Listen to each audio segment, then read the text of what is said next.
look outside the window, there's a woman being grabbed. They've dragged her to the bushes and now she's being stabbed.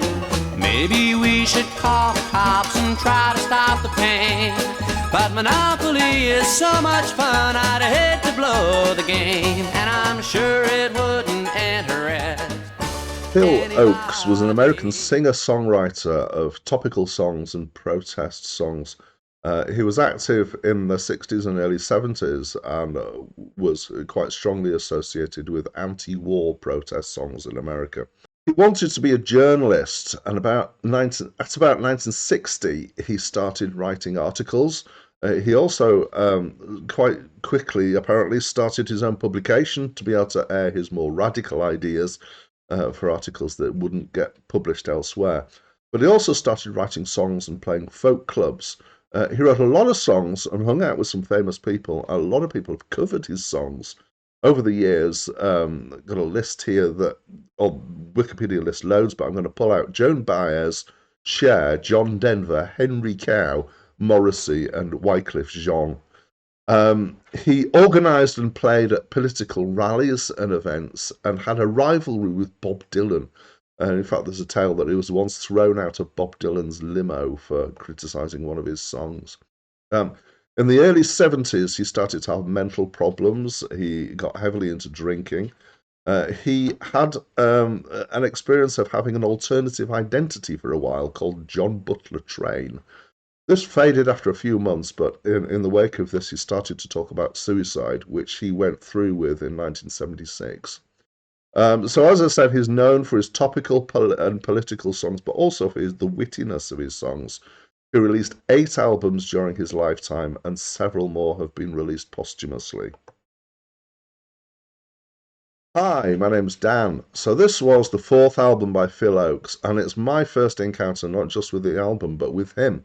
And actually, having read up about him and who he was, the fact that I've not come across him before, I'm a little bit surprised. It seems that it was actually quite important, but I believe he didn't make a lot of commercial headway with his music. So I would describe this as being mostly in the kind of chamber pop, baroque pop, but definitely with a folk side to it. But it's mostly done with classical instruments in a kind of chamber music kind of way, which is where the chamber baroque thing comes in. So it's similar in those sorts of ways. It's the song by the Beatles, Eleanor Rigby, which was done with a string quartet rather than a band backing. It's got that kind of feel to it. The singing's quite folk. He's got quite a strong vibrato. It's a fairly distinctive voice that he's got. And the song structures are also very folk-like. I'll explore that a bit more in a couple of minutes. So this is his first album, apparently, in this style. Previously, his albums were more of a straight folk kind of thing. So what I did, as I almost always do when I review these albums, is I listened once without doing any reading, and then I read up about him and about this album, and then I had a second listen. And I have to say, the first time I was listening, which is often my first listen, is on my commute in my car. And it was kind of passing me by. I was kind of mildly enjoying it, but not hugely concentrating on it until I think it's the 3rd track, Outside of a Small Circle of Friends, came on, which has got a kind of nice Dixie feel to it. And it's very scathing, and it's about apathy in society. And this kind of woke me up and made me start listening more closely to it. I actually listened thoroughly more closely the second time through after having read up. And I think one of the key words here is acerbic.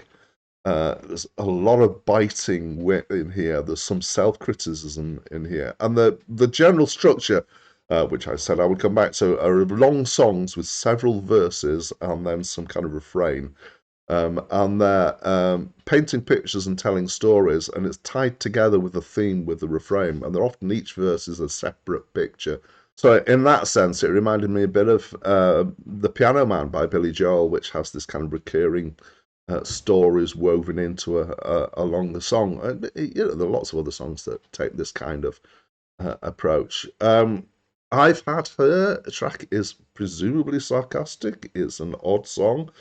I would invite you to have a listen and see what you think yourself. The party is from the point of view of a piano player at a party and observing the different kind of society sets and different kind of party goers, and then he's quite acerbic about himself in the long run.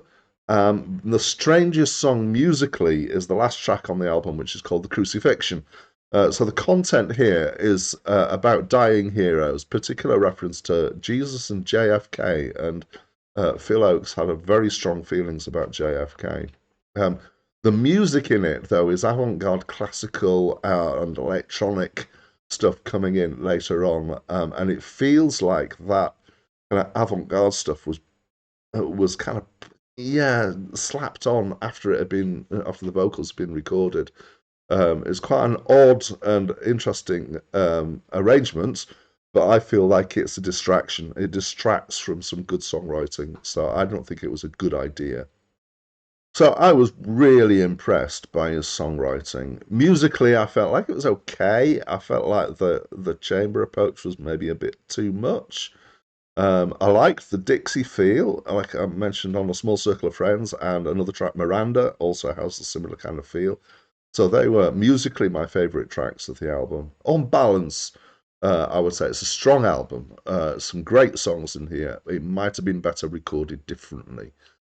So that's my first encounter, and that's what I think, having heard it a couple of times. And as always, I want to invite you to let me know your opinion of this album, anything you want to throw in about Phil Ochs, any reminiscences that you've got. The comments are open for all comers, and that's it from me for now. And the night comes again to the circle-studded sky.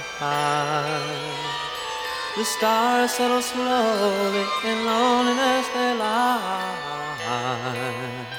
till the universe explodes as a falling star is raised. Planets are